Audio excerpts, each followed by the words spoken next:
This week on the Great Outside Podcast, I was fortunate to have guest Thayne Jensen from Clam Outdoors. Thayne heads up the customer service department at Clam at their headquarters.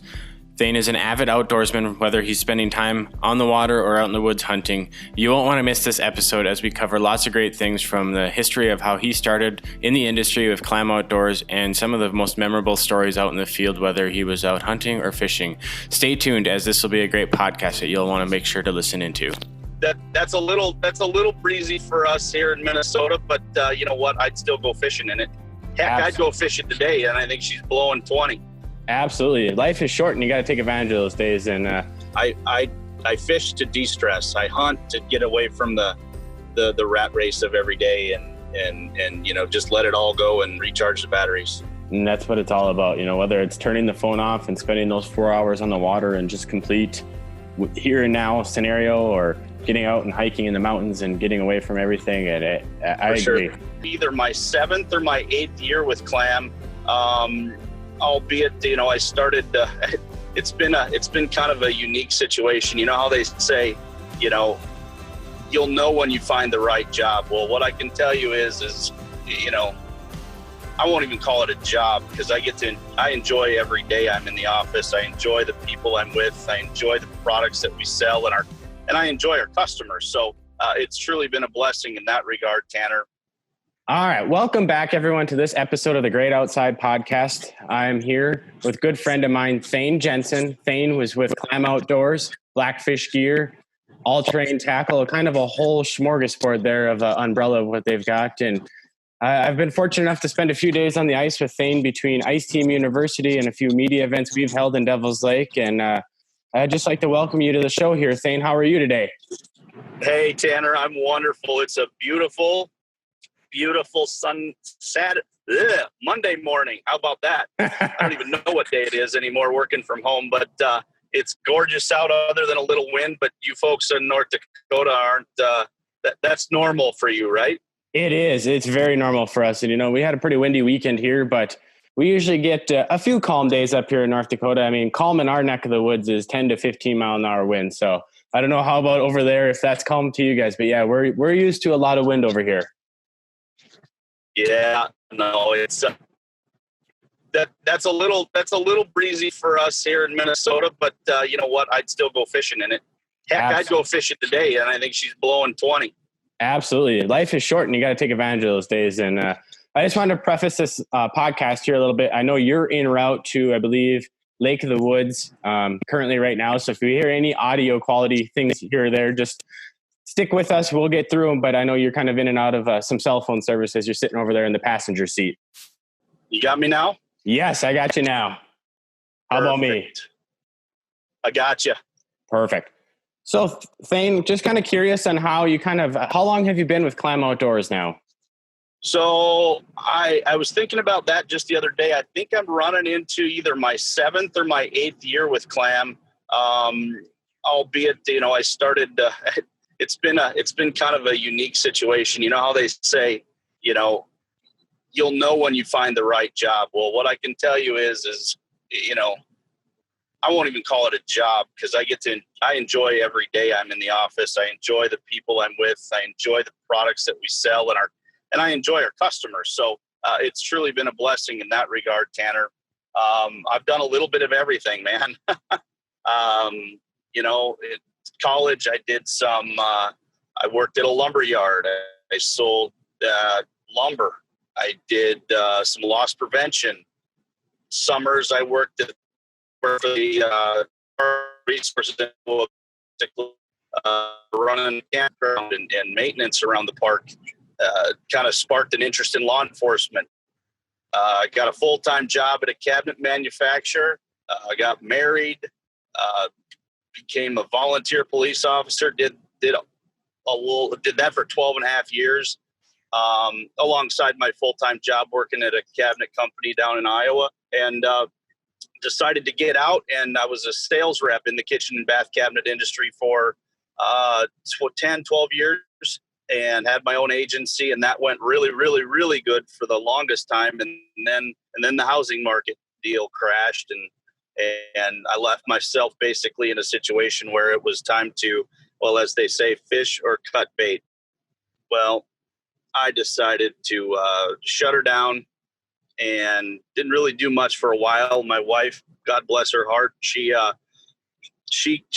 kept me going. She kept our family going, and man, had an opportunity to jump on as a temp with Clam Outdoors at the ripe old age of 40 something. I know that it's kind of crazy to think that, right? But when you love something enough, you just do it by whatever means. I was asked to help out a project in our warehouse. I jumped in and we knocked that out of the park, got it done in short order. At that point, they needed some help in customer service. I said, I'm in.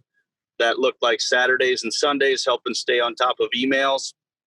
And then that morphed into a full-time Monday through Friday and the weekend. And, it was a short time thereafter. I was asked to come on board full-time. And then about a year and a half after that, I was offered the position of the manager of the customer service team. So that's where I'm at now. That's what I'm doing. I work a lot with our marketing department. Obviously, customer service is a big part of marketing because we are that touch point for our customers. So long-winded, I know, but that kind of is the best way to sum it all up, Tanner. Oh, absolutely. And it's kind of one of those things too, over the course of some of these podcasts we've done in the last 2 months, it seems like you talk to everyone that's kind of in this industry in one facet or another. And it never is like just a seamless road that gets you right there. It's kind of the jack of all trades, and everyone's been doing all kinds of different things until they landed with, whether they're a guide or they're working for an industry company or they're working for a tourism organization. It's kind of the unique thing about this industry is how everyone gets there. And I always kind of find it really, really, really unique to see everyone's story on how they ended up where they are. Well, I think the one thing that kind of lends itself to that same deal is when you really think about it, we all grow up loving hunting and fishing. We love the outdoors. But very, very few of us, feel like we can make it. It's not and the fact of it is there's millions of people like that out there that love the outdoors. And, everybody wants to be a game warden. Everyone wants to be a fishing guide. Everyone wants to be a professional angler. And, the cold hard truth is there just aren't that many of those positions available, and so you're now in the running with just hundreds of millions of other people. And so you settle, and some people settle in a very good way, in a very profitable way, and they're very happy what they do, and they're able to do what. Well, everyone, we got back. We had a little audio difficulties there, but we're back online live here with Thayne Jensen again from Clam Outdoors. And kind of as we were getting cut off here with going in and out of service, we were just talking a little bit along the lines on how you get started in the outdoor industry. And I myself find it really interesting, everyone's unique and personal story of whether you're a guide or you're in the tourism industry or you're working for a company like Clam or a boat company like Lund or whatever it may be, how you get to your position. And I know, Thayne, when we lost you there for a second, we were just kind of talking about how some people, there's millions and millions of jobs like this, or millions of people out here looking for jobs like that. And it's a tough competition. And some people kind of end up settling. And I was going to kind of lead into that and let you kind of talk a little more along those lines. For sure, Tanner. Sorry about the whole connection thing. But yeah, as far as settling, I mean, and I don't mean that in a negative way. Some people settle on very, very lucrative jobs where they're very, very happy and do well for themselves and their families. And it supports their love of the outdoors, and they're able to get out and do it. And then there's others that are always, one eye open, one ear to the ground, looking for that opportunity to do something in the outdoors because that's just truly what they love. And I was just blessed and fortunate enough to have that opportunity present itself. And once it did, I wasn't going to let it slip away. I was going to do whatever it took to make it happen. And here I am, and I couldn't be happier. No, that is wonderful. And it's a great story. Just the amount of different things you did before you got to where you are with Clam Outdoors. And I think it's a true testament too, just to show doesn't matter what stage you're at in life, you can still always pursue that dream job that you always want, and just sometimes throw caution to the wind and just go for it. And sometimes you just never know what may come of it. Absolutely. And money isn't everything, it's one thing to have a lot of money and never be able to do anything because you're just working all the time, loving going to work every day, and the people that you work with and the company that you work for, and believing in the brand and the products and all of that. I mean, that is, that's when work can be fun. I know that sounds crazy. And certainly, believe me, I mean, do I have days? You bet. I work in customer service. I mean, not every phone call is somebody calling. Let's back that up. Most phone calls aren't people calling to tell us how awesome we are. They call when they're having a frustration, or they've had some issues. And, at that point, it's our job to turn that experience around with our company and our products. So. Oh, absolutely. And I love the challenge. And it takes the right person in that position. And I know you're that person, because I think about, people that work in lost luggage in the airline industry and things like that, pretty much 99% of the time when someone's coming to them or coming to you, it's not for a good reason. They're upset about something or have questions or concerns. And so you've got to be that person that kind of helps walk them through that and, maybe settle them down, or just kind of give them that reassurance that everything will be all right at the end of the call. Yep, for sure. And, the other good thing too, what helps with that, Tanner, is we all have one thing in common. It's easier to connect with someone when you have something in common, and the commonality in all of our products and all of our customers is that we all love to be outdoors. We love to hunt. We love to fish. We love to camp. So, we can kind of, step aside from the issue and try and connect on a level and show the empathy that a lot of customers, that's really just what they're looking for, is somebody to say, hey, you know what, man, I get it. This sucks. Yep. We'll get taken care of. And then it's up to us and our team to, do what we do and kick butt and make sure that they're taken care of to the best of our ability. But I do got to give you guys some kudos though, because, I had an issue with one of my bibs this year that had a rip, and it seems like the second you order something from you guys, it's like at the doorstep the very next day or the next working business day. And to have that when you're in the heat of the moment like that, that's just something that's very unheard of and very well appreciated. Yeah, no, like I said, I appreciate the sentiment. I can't take complete credit by any means. I work with an amazing team of people in customer service. And I'm fortunate enough that we've got an even better group of people, all around us. I mean, we're surrounded by good folks at Clam, and that's a direct result, Tanner, of our warehouse staff and them, prioritizing those warranty items and getting them turned and burned as fast as we possibly can, because we realize that in some areas, obviously Devil's Lake, you guys got ice, I think, 6 months out of the year, right? That's not even an understatement. I mean, when you're talking November to April, sometimes even pushing early May, but right. Yeah, we get our fair share up here. It's a long season, but not everybody gets that. So, we're blessed here in the upper Midwest. Some of those folks in, Southern Iowa, Northern Missouri, Southern Illinois, even out east sometimes, it's hard to believe, but, some of those northern climates out east don't get the longest ice season. So it's important to us to prioritize those warranties and get them out. And I'll just put a big shout out to our entire warehouse staff last year. Through one of our busiest seasons ever, they flat out crushed it. And we never really experienced the delays like we've in the past. So super proud of them, and they deserve the kudos.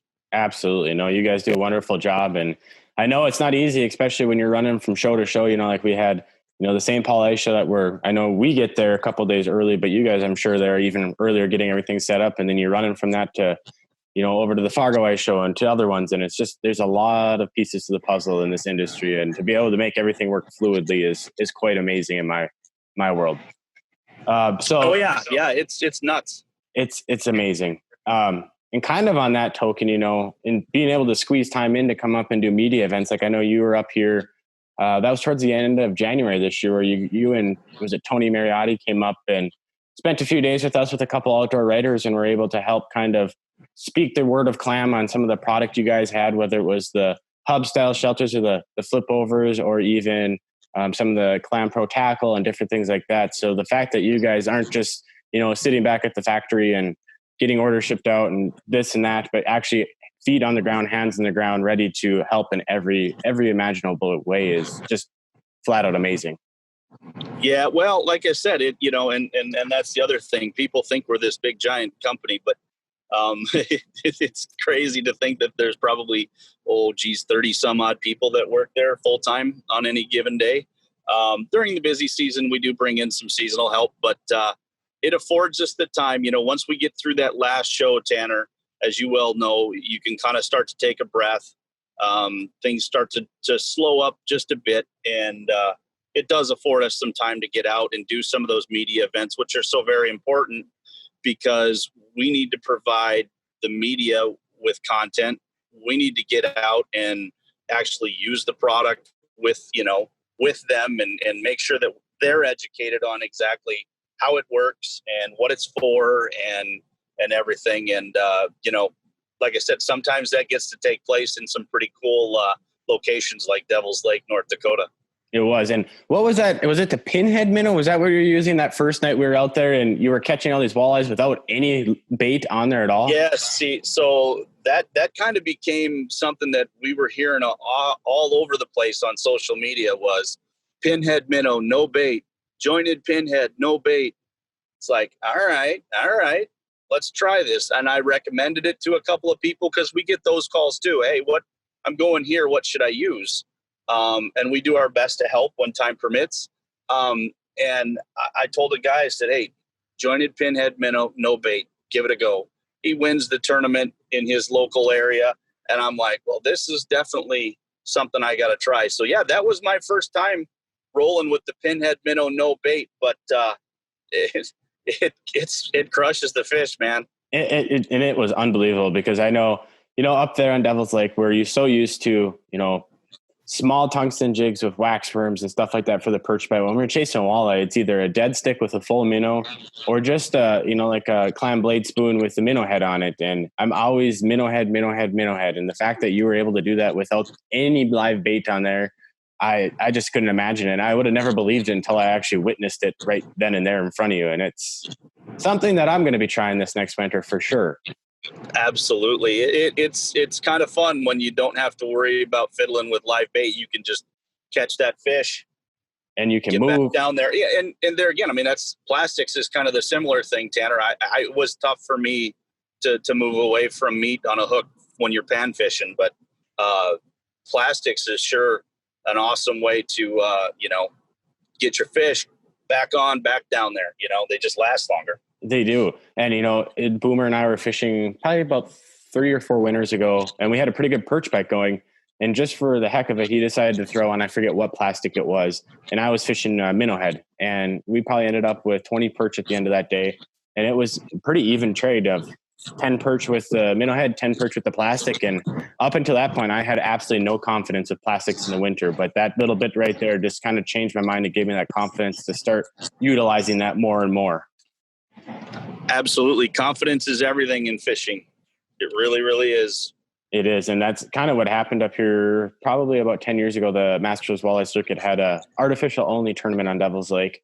And it was in July or August. And, that was kind of when Berkeley Gulp was becoming a popular thing. And ever since then, I hardly ever have night crawlers in my boat for trolling with bottom bouncers and spinners. And it's pretty much strictly plastics now. And like you said, it's especially up here. It's one of those things when you get either a short bite or you're pulling through stumps and things like that, that you have that bait that holds onto your hook longer and you don't have to every snag reel up and make sure you don't have a night crawler missing and things like that. And it just gets you fishing that much longer. And it's cleaner. This is true. You don't get that mess in the boat. And if you leave them in the boat overnight, they're not going to stink. Oh. The joys of forgetting bait in the live well or the boat. Oh no, I don't even that horror stories. Those are nightmares, Tanner. Oh God. Nightmares. We've got boats at work there and I've been blessed to be able to use them a time or two. And I remember pulling up to an access and I was like, all right, we're going to put some ice in here. I opened up the cooler in the boat that had been sitting in our warehouse now for probably 3 weeks. I pull it open and I'm like, oh my goodness. Oh my goodness. It was sandwiches. It was leeches. It was it was bad. Oh, I bet you that had a good smell going to it. Oh my goodness. You can't even believe it. Hey, but on the bright side, if you were out and fishing in a pretty busy spot, I bet you if you just opened the cooler lid, you wouldn't have a whole lot of people that want to fish too close to you. Yeah, right. Gets rid of the wood ticks. Oh, God. I always got to look at the bright side of everything. Absolutely. Absolutely. So, Thayne, I know you grew up in the outdoors just like I did. In that facet, when was your first trip up to Devil's Lake? So my first trip to Devil's Lake, and to be honest, it's kind of embarrassing. Heard about it all my life. All my buddies in college were like, "Oh, we need to take the train out to Devil's Lake," and I'm like, "The train? What do you mean? I lived in Iowa for the longest time, right? I was originally born in southern Minnesota, moved to Iowa.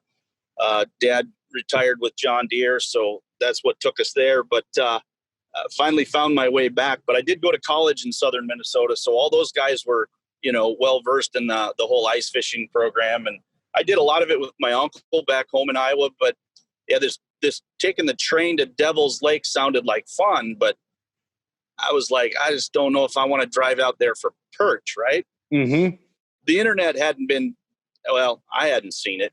So at the end of the day, I was like, well, I've caught a lot of perch, man, and I'm not too excited about taking this big trip to go catch perch. Well, had I known what the perch in Devil's Lake were really like, I would have thought 100% differently. So having been there now, I was an idiot for not taking them up on that offer and riding the train out there. But yeah, that my first trip out there was Ice Team University. Tanner, was that 3 years ago now? I think that was 3 years ago, March, maybe 2 or 3. We had a blast. That was my first, and then I've been just chomping at the bit to get back. But as you know, when you're in this industry, you kind of got to plan your trips accordingly and spread it around as best you can.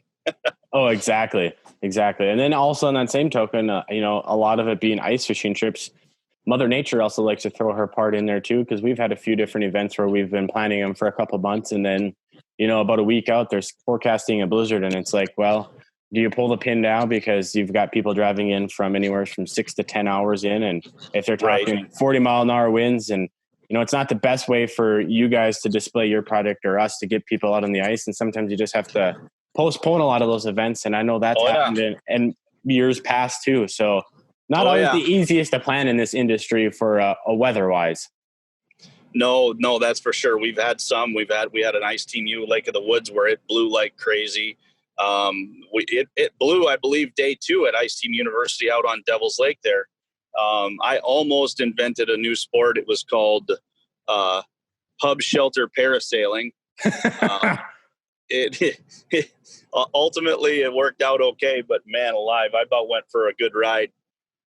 But we got her all set up, and we put the product to the test that day, that's for sure. But you guys had us on the fish, so that's good. Yeah, no, we were very excited because if I'm not mistaken, that was the first time ever that Ice Team U was on Devil's Lake. Yep, that's correct. And we still get calls. People are, everybody's chiming in. Hey, we want to go back to Devil's Lake. Hey, we want to go back to this place. So you just never know. I don't get to make that call, but yeah, it's a fun place to fish. How many days did you spend out there fishing? Was it 2 or 3? I think we fished 2, but we always show up a little early and either fish. I'm pretty sure we fished like 2.5 days. That's like the perfect amount, enough to actually start to put together a little plan and kind of scout around and basically get your feet wet. Yeah. And getting our feet wet. That was one of those years where there wasn't any snow. It was late enough in March, and there was more water on top of the ice than anything. I remember the first day of the actual event, driving out in the dark in the morning, the water flying. It was like driving down the highway in a rainstorm. I'm like, I'm not gonna lie, it's a little nerve wracking doing that in the dark. Yep. Following Jason Mitchell. And then you feel like you're hydroplaning, and then you're following Mitchell, so you just don't even know where you're going to end up by the time you get to your spot. Well, it's usually going to have fish involved, but it's what you may have to go to get there. Oh God. Did you see he had won a casino tournament this last weekend up here in Devil's Lake? I did. I saw that. So were there 3 guys in the boat? Yeah. So that casino tournament, I forget, last year was the first year they did it. They're doing North Dakota, South Dakota. And I think there is 4 or 5 circuit. So they're 1-day tournaments, and they're involving like our casino in Devil's Lake, Newtown out on Lake Sakakawea, Grand River down on Mulbridge on Lake Oahe in South Dakota. And there's I think Prairie Nights out of Fort Yates. And they're doing 1-day tournaments where they have the 1-day circuits, and then they do a collaborative point system. And then at the end of all the circuits, they do a championship. And I think they went to a 3-person tournament format for that. That's pretty cool. Yeah. And then we're talking June 7th, June 6th was the tournament, and 31 pounds of fish for 5 fish. That's over a 6-pound average for fish in Devil's Lake. I thought that was quite amazing. Yeah. That is. I mean, that's a big weight anywhere. I mean, it's good day of fishing, and I can only imagine. You just don't go out and bang 6-pounders all day out there. So, they were running through a bunch of fish. Oh, exactly. I mean, this is the time of year where you're catching that wide variety from as little as 12, 14 inches mixed in with the 20 plus inch. And then you're going to find those occasional 27 to 28, upwards of 29. I think the biggest fish in the tournament for the weekend was 9.5 pounds. Oh, nice. So it's a good sign of the system right now that it's thriving, and I think we're going to have a good summer ahead of us. Yeah, that lake is so unique. I'm completely intrigued. I wish it was a bit closer. It would be fun to get out there and just spend day after day after day trying to figure it out, because I'm just so intrigued with all the different unique structure that Devil's Lake offers. You got fish holding in someone's fire pit in their backyard that's underwater now. It's just stuff like that. It's super cool. It's something where you really can't experience that in very many places, if any, in the Midwest that I know of. And right, like you said, it creates a very unique dynamic when you're out there fishing. And, you were talking about how on Ice Team you guys were driving through, water on the ice because it was late March. And then you got to experience the complete opposite end of the spectrum here in January, where I don't think where we launched at Graham's Island to where we were fishing, I don't think if we would have stopped and lost our momentum, we would have got to our fishing spot because of the amount of snow that was sitting on the ice there was a lot of snow. There was a ton of snow out there, Tanner, this January. That was a great trip too that you guys pulled off. I mean, we had the media out there, and Tony and I came out, and man alive, we had a really good time. They were good guys, and I don't know that any of them had experienced Devil's Lake either, if I'm not mistaken. I don't think so. I honestly think, I think Strew and Mark were the only 2 of that whole group that had been. Yeah, well, they don't count. Yeah. They were the only 2 that had been up here before. Otherwise, it was brand new territory for the rest of the media. Yeah, so that's always fun. It's always challenging, but it's always a fun kind of challenge, and because everybody has their little ways and nuances of fishing their own home waters, and when you get to Devil's Lake, you got to adapt. And, I learned that at Ice Team University very, very quickly, that it's not always the same, fishing 40 foot of water for perch with a little tungsten jig. How do you do that? I figured that out finally. But, so no, it was good. It was an amazing event, but yes, the snow was nuts. I know we tried to get to that spot early in the morning in the dark, but, we made the right call and turning around and going around. We'd have never got over that bridge, or we would have had problems. Yep. And we would have spent most of the day trying to either dig ourselves out, or hopefully if someone wouldn't have went through that little ridge, that we would have been in a completely different scenario. But I just remember as soon as we got the first shack set up and the first rider dialed in, we were working on the next one. He's already hollering fish on. So, that's always a good time. That's always a good sign. It is. And it was one of those things too, where it was an overcast week. We were up fishing, and B, with the snow on there, it helped with that light penetration. That I think our walleye bite lasted till almost 10, 11 in the morning, which sometimes, especially in the winter, it seems like it's that first couple hours. And if you don't hit that window, you're done until the evening again. Yeah. Oh yeah, for sure. So no, that was a really, really good trip, Tanner. I don't know if you knew this, but we snuck out, me and Tony, and then we grabbed one of the writers that happened to be with us. We were shooting some promo videos for his. He's got like a radio show or an online Facebook Live thing or something. And so we hung out and did that. And while we were doing that, I got a call from one of my buddies on the Perch Patrol, and he said, "Hey, we're on a good walleye bite out here. If you guys wanted to come out, I'll put you right on them." Well, he saw us. He was coming off the ice with his clients, and he's like, "Buddy, you're going to want to figure something else out with that trailer." And I'm like, "Well, I'm not leaving it here. It's got tons of gear in it." He's like, "Well, have fun." So we took off out there, and we got to the spot, but turning around seemed to be a little bit of a problem. So we had about 45 minutes before the sun went down after we got turned around, and we just absolutely slammed them one after the next. Nice little walleyes. It was fun. I remember it was dark enough and so much snow that I'm like, I told Tony, I said, "Hey, take your hat off and sit it next to the tracks where I need to turn left to get in our tracks," because I couldn't see it. So his hat was the marker. And once we got to it, I said, "We need to get your hat." He's like, "Leave it. Just leave it. I'll get a new one." So it cost me a hat, but nonetheless, yeah, if anybody found I don't even remember what it was, a Star or a Dave Gens hat out on Devil's Lake. Just thank Tony Mariotti for that. Hey, but that's a small price to pay to get on a good walleye bite. Amen. Yeah, we're gonna have to get you up here in the summertime and get out and get your boat wet up here. And I'm in the Lund. She'll go where the walleyes are. Well, and there's a few walleyes up here, so I think it's long overdue. I love it. Yeah. Well, and Thayne, maybe before we get close to wrapping this up, and I know you're getting antsy to get up to Lake of the Woods, which I'm kind of jealous that you're on a little fishing excursion right now. But driving by Mille Lacs right now. Ooh, how busy is it there? You know what? It's not busy today. It was really packed through the weekend, but it's kind of funny here on the south end. It's pretty slick. It's got a little bit of a ripple on it. I wouldn't even call it a chop, but I promise you on the other end with the wind, she's probably bucking pretty good on the other side. Two tales of the story right there. Yep. Two different lakes.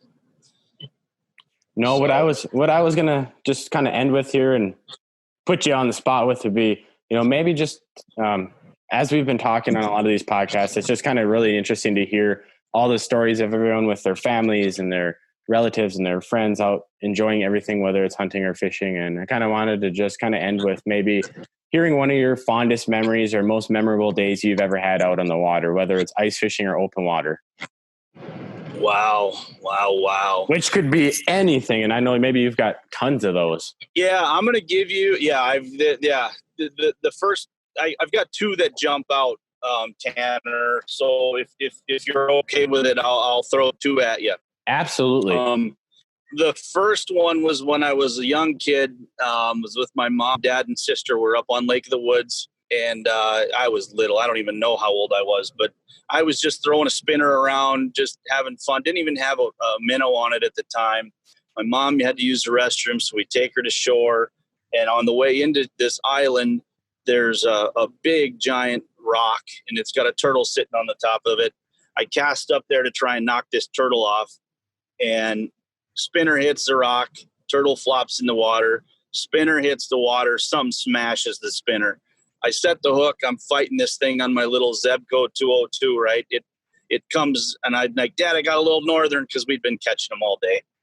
And it goes under the boat. I bring it back out. Dad looks over the boat, and he's like, "That's not a little northern." And it takes a run on me, and it jumps, and it, just like in the Hamm's beer commercial, that this thing is out there tail dancing, and it obviously came off. I couldn't even tell you what it was. It was either a huge pike or a muskie. My suspicion is it was a muskie, but just the way it behaved. But man alive, that I couldn't eat. I couldn't drink my soda. I just sit there and shook for 20, 30 minutes afterwards. It was so incredible. And we kind of made fun of it because like at that time in Canada, you needed a muskie stamp. And we were like, well, good thing we didn't catch it. We didn't have a muskie stamp. So just kind of that was the first one. Second story, ice fishing. Both my daughters enjoy the outdoors as well, as does my wife a little bit.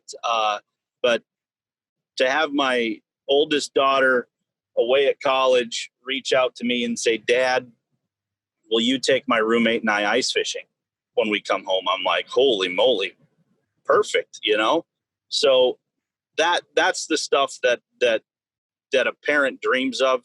When your kids unprovoked just say, hey, will you take me into the outdoors and do something that you love to do?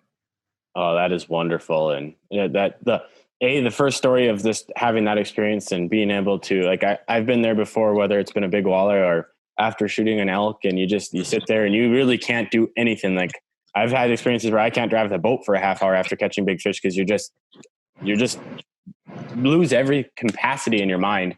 And then having that experience where your kids are able to enjoy what you do, and like you said, unprovoked, and it's something that they openly want to do. And it's one of those things, it's a theme that I think is kind of coming together as we do a lot of these podcasts, is just passing that tradition on. And, there's people that don't have the opportunity to get out there and explore it. So knocking down those barriers and introducing people like that into the outdoors is just what's going to keep it alive. And I know I appreciate every time I step outside. And, I notice it these days, especially if I don't get out in the water for a good 4 or 5 days, you start to get antsy, and it just takes getting out there, and whether you're on shore casting a line or actually on the boat just for an hour, and it seems to totally unwind me and put me right back into a good state of mind.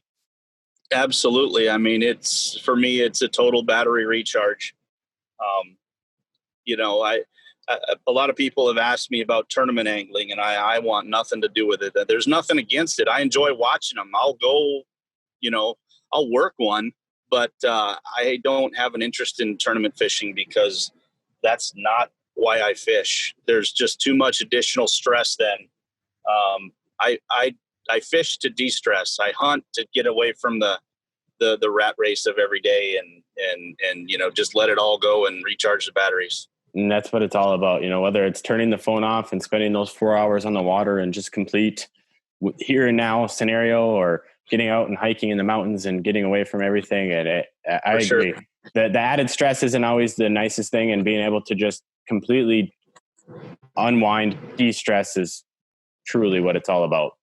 Yep. And that's what it is for me. Some people live for that tournament, being so dialed and so focused. And for me, that's like every day. I need the time where I can just go out and do whatever and not have an expected outcome other than maybe catching a fish or 7. Yep. Yeah. Oh yeah. And it's always one of those things too. A lot of people measure their success of the day by how many fish they caught, how many they're going to clean. And to me, at the end of the day, my memories are more important of who I was with, what we did out there, what we, laughed, and, whether we have one walleye in the live well, we have our limit of 10, or we have none. That doesn't determine the outcome of my day. Laughing is a big part of my life. I like to have fun.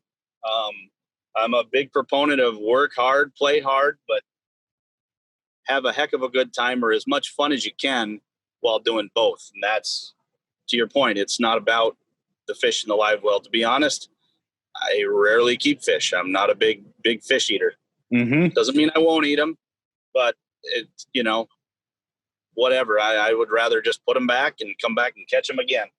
Absolutely. And I know we had our fair share of laughs back in January on the ice for those couple of days. We covered a lot of ground, just not only fishing, but just talking, and, missed hook sets and little fish we caught and different things. And